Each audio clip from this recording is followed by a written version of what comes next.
Welcome to Exhibition. And hello to Agneta Ekholm. Hello, Richard. Nice to be here. Nice to see you there. And your exhibition is at M Contemporary Gallery in Sydney. Actually, we should first of all make mention of the fact that you clearly have company there in your studio. Would you like to introduce us? Yes, this is Stanley Theodore. He's my studio muse. Well, Stanley, therefore, has been witness to the making of the works in your studio. That's right. Which do seem to be technically very demanding, technically very precise in the making of them, and yet quite emotional and quite immersive in the works that are produced. How do you find a balance between those things? Every new painting is like going to a new world and unknown, and you're alone with the elements, really. And there's a balance, and I think that balance is something that comes from within me, to find a balance between the paintings do start out being quite chaotic. Then I control it. So there's a control and there's a letting go, and there's a control and letting go. So there is in the works a great sense of depth and shadow and light, but does that go all the way back to the country of your origin, Finland, and some of the ice and the snow and the light in that place?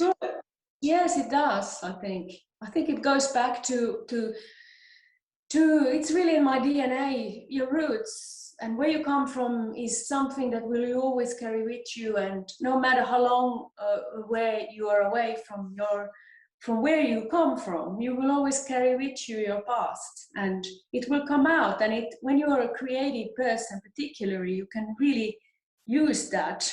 And I think it's there all in the work, with the shadows and with the experiencing snow and the lines in the snows and the shadows in the snow and what's buried underneath the snow was fascinating for me as a child, when I looked into ice and I saw frozen branches and stones and couldn't really comprehend what this frozen thing meant, when I could see things but I couldn't touch them. So that has all sort of manifested itself inside me, and yeah, it's in my DNA.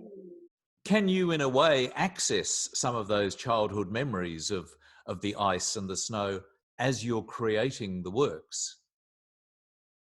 Yes, I can access anything in my mind, but I think it's without even thinking, like really having it in my mind. I think it's still there.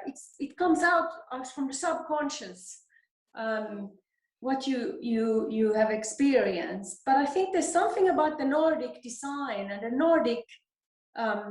If you know, I've seen Finnish glass and Finnish design. It's the very simplicity and the pure and the clean lines. There's something I carried from that as well. There's something inherited.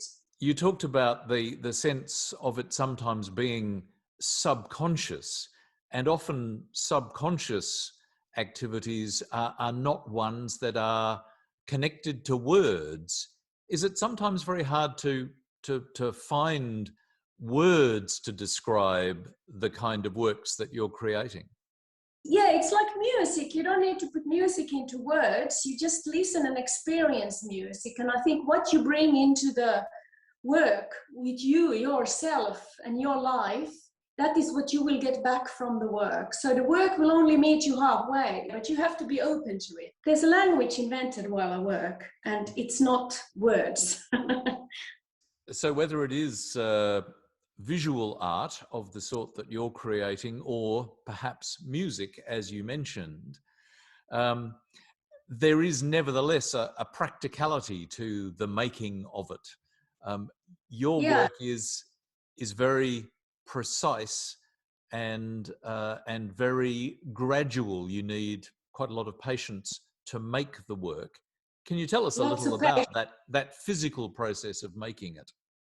Yes, there's a lot of patience and lots of quiet time and routine. You have to have complete peace, and you have to be alone when you work. For me, anyway, I can't have anyone around, and even outside, I have to have. So I need in a really quiet environment. So silence and solitudes are the two really important things for me to be creative, and then I can be very. My creativity really flourish if I have that.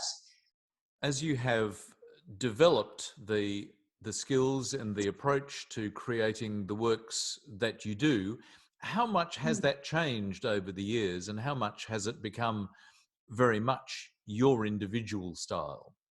It's been an organic progression. It's organically developed. As I mature as a person and as an artist, I have let it like naturally progress, like go forward. So, and I don't really analyze it. I don't go back and say, why did I do this? Or I don't ask questions about why certain things are looking the way they are now and wasn't then. I think it's just, main thing is that you're moving forward and that you're not repeating your images endlessly. Looking back at your history as an artist, you Yes. were an art student in Finland, but you were also later an art student in Melbourne, in Australia. How did you Yes. find those two cultural experiences and their approaches to art practice? They were very different. They were very different. It's culturally so different. It's not just the climate. It's not. It's the way they approached teaching over there was more. It was almost like a little bit like a Nazi, not Nazi camp, but Nazi approach. It was up at this time, and you need to do this. And every student was there at a certain time. People always turned up at that time. We had a teacher that was a German art teacher who was brilliant, by the way. He was very good. He wouldn't start the art class, until every student was there. So make sure everybody was there and did not move forward in his teachings until he could see that every student could make a stretcher. Build a stretcher, make some crayons, make your own crayons, make your watercolors, make your own paint. And I thought that was something that I thought was a bother at the time, but then I, of course, later has realized that it was brilliant because I was installed with discipline from there. But then I came to Australia and I started art school in Melbourne, the city of Melbourne, and very different. It was very different. I find that I was there first day, 8 o'clock, 8:30, no one was there. There was no one there. 9 o'clock came, 10 o'clock came, 11 o'clock. Then I saw somebody coming in looking very sleepy. And I realized that the rest of the people were on the roof smoking grass. This was something of a cultural contrast. I was also fascinated and quite happy to be here because it was very relaxing. And I wasn't really used to that to be relaxed. So I actually really enjoyed it too. But it was a confusing time. Also the light in Australia is so different. I felt there was no escaping this enormous light. It was so much light, and I felt that I felt the first year in art school, really, I was struggling. I couldn't find myself. I felt everything I did became this grey porridge in front of me, and so I think once you get the light into you, it's really hard to get away from it because it's so overwhelming here. And I don't think you realize that when you're born here, but when you come from another place, particularly in Northern Europe, you realize the light is incredible, really incredible. And it's such a different light over there. So do those two different lights and cultural influences come together in your works? Are they both Finland and Australia? I think they're mine now. So I created something in between, I guess, but it's not that I I particularly paint Australian pictures or Scandinavian pictures. But there's elements of me inside them all, because every work that comes is from inside me. I'm a very inward-looking artist. I don't paint natural catastrophes in the environment or political pictures. I'm influenced by the outside world, but it comes more from within me, the work. There is still that sense of connection with Finland, because some of your work is actually part of the collection of the Embassy of Finland in Australia.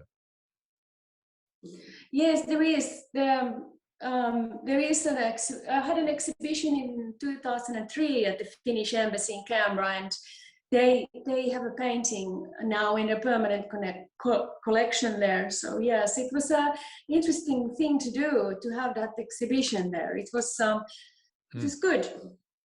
Turning back to the works, and even the works that we can see behind you are clearly quite large. How important is a sense of scale for the creation of the works that you produce?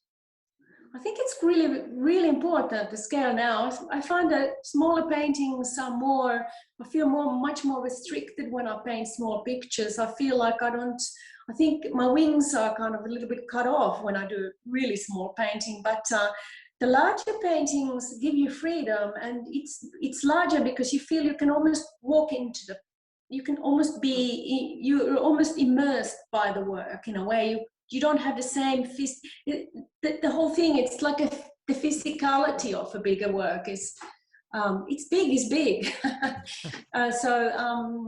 Yes, small is small, so you are much more restricted, I think. So I think my work is getting larger, actually. Yes, I might have to knock down a wall. Well, whatever allows the work to be the size that it needs to be. That's it. But certainly with this exhibition, there's a variety of size, and it's been wonderful that you've been able to take us on a journey through that exhibition. So, Agneta Ekholm, thank you very much for sharing it with us. Thank you, Richard. It's been great.